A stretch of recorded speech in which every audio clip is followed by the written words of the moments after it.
Hello बच्चों। हमारे पास दिया हुआ है नाइट्रोजन डाइऑक्साइड। जल में विलय नहीं है, जल में विलय होकर नाइट्रिक अम्ल बनाती है, जल में विलय होकर नाइट्रस और नाइट्रिक अम्ल का मिश्रण बनाती है, जल में विलय होकर नाइट्रस अम्ल बनाती है तथा ऑक्सीजन निकलता है।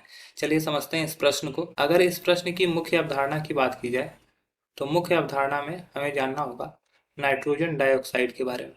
ठीक है। मुख्य अवधारणा में हमें क्या समझना होगा?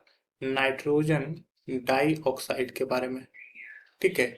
नाइट्रोजन डाइऑक्साइड का फॉर्मूला क्या होता है? ठीक है।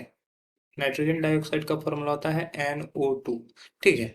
और ये बोल रहा है यहाँ पे, अगर देखोगे तो सभी में ऑप्शन में देखोगे तो जल में विलय होकर, तो मतलब कि इसका रिएक्शन जो है जल से कराया जाता है। तो जब NO2 का रिएक्शन जल से हम लोग कराते हैं तो रिएक्शन करने के फलस्वरूप ये क्या करता है? HNO2 बनता है, साथ ही साथ HNO3 भी बनता है। ठीक है। इस रिएक्शन को अगर हम बैलेंस कर लें तो ये बैलेंस करने में 2NO2 प्लस H2O, ये HNO2 और HNO3 बनेगा। यहाँ से अगर हम लोग देखें तो अगर ऑक्सीजन देखोगे तो 4 ऑक्सीजन यहाँ है, 1 ऑक्सीजन यहाँ है, 2 ऑक्सीजन यहाँ है, 3 ऑक्सीजन यहाँ है, तो 5 ऑक्सीजन हो गया। 2 नाइट्रोजन है, 1 नाइट्रोजन नाइट्रस अम्ल में और एक नाइट्रोजन नाइट्रिक अम्ल में होता है। जबकि हाइड्रोजन 2 होते हैं जो कि एक एक हाइड्रोजन दोनों में उपस्थित होता है। इसको बोलते हैं नाइट्रस अम्ल।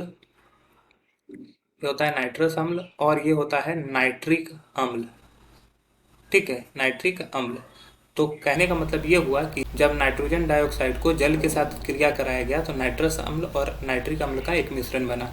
तो पहला ऑप्शन गलत हो जाएगा, दूसरा ऑप्शन नाइट्रिक अम्ल बनाता है, ये गलत हो जाएगा। सिर्फ नाइट्रिक अम्ल नहीं बनाता है, ये विलय होकर नाइट्रस और नाइट्रिक अम्ल का मिश्रण बनाती है, ये ऑप्शन सही है। और बोला गया है नाइट्रस अम्ल बनाता है तथा ऑक्सीजन निकलता है, तो ये भी गलत हो जाएगा। आशा है यह प्रश्न आपको समझ में आया होगा। धन्यवाद।